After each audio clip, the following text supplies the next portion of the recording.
Good afternoon. You're welcome to Fliptv News. I am Christian Chiko. Here are the news headlines. Sad story of girl whose alleged boyfriend stole an iPhone 11 Pro. Senior advocates ask Nigerians to sue federal government over adulterated fuel. EFC lament Yahoo boys going spiritual. Insurance companies pay 11 billion naira claim on NSAS.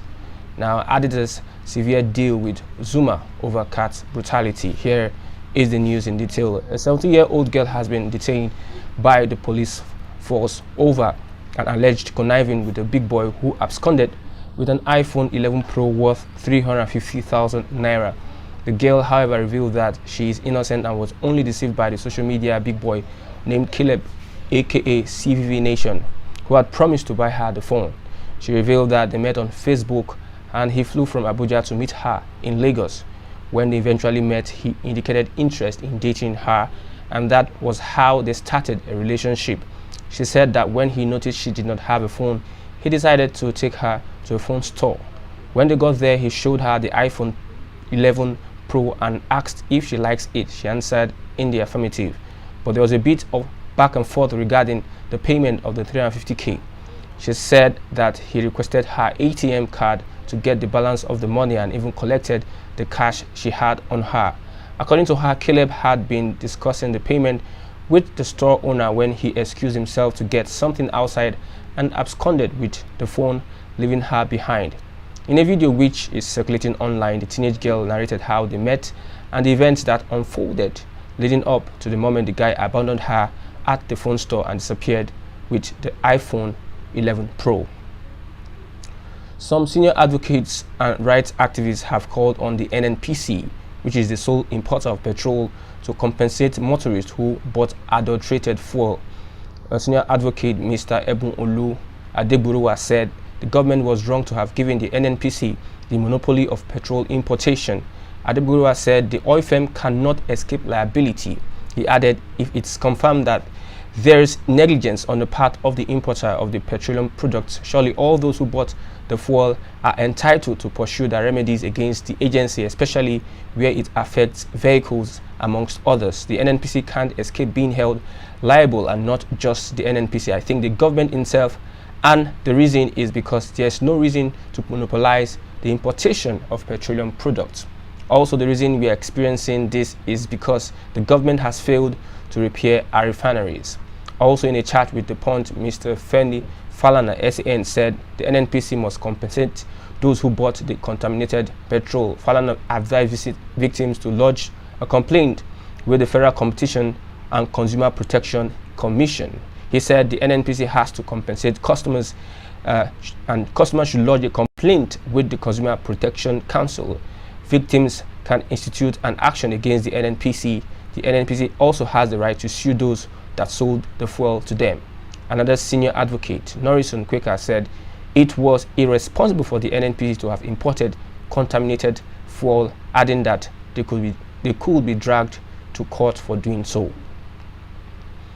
The Economic and Financial Crimes Commission (EFC) had vowed to sustain its war on internet fraudsters, many of whom it says are bringing spiritual dimensions into their acts of criminalities. The Anti-Graft Commission, in a post shared on its official Facebook page on Wednesday, February 9th, disclosed that it will not be business as usual for anyone caught in such an act. The Anti-Graft agency wrote, Yahoo boy is now going spiritual, even doing money ritual and making it a new usual. We will come for those individuals, tell them it won't be business as usual. No going back on the onslaught against Yahoo Yahoo nor Yahoo Plus, whatever nomenclature. Give up or give in, the ego will get you. The EFCC further advised anyone involved in such a crime to give up or give in, implying that it will take harsh measures against anyone responsible. The Nigerian Insurance Association has said insurance companies have paid 11 billion naira claims on losses suffered during the 2020 NSAS protests. The chairman, NIA, Mr. Ganiu Musa, disclosed this at the press briefing in Lagos. As of January, insurers have paid over 11 billion naira as claims that arose from the NSAS protests of 2020, Musa said. Lootings, destructions, and deaths had marred the NSAS protests. The NIA had earlier released a report that the claims were paid on vandalization, lootings, theft, death, and cases of loss of cash. It added claims were settled on malicious damage, business interruptions, burglary attacks, and on fire and burn sites. In October 2020, some youth had commenced peaceful protests tagged as EndSARS to demand the disbandment of the police special anti-robbery squad and other reforms in the Nigerian police. As the protest persisted, it was taken over by hoodlums who embarked on massive lootings and destructions. Adidas, the Defenders official's personal kit supplier, confirmed it has cut ties with Zuma, saying in a statement, "We have concluded our investigation and can confirm Kurt Zuma is no longer an Adidas contracted athlete." Insurance and investment company Vitality announced it was suspending its sponsorship as West Ham's official wellness partner, saying it was distressed by the video.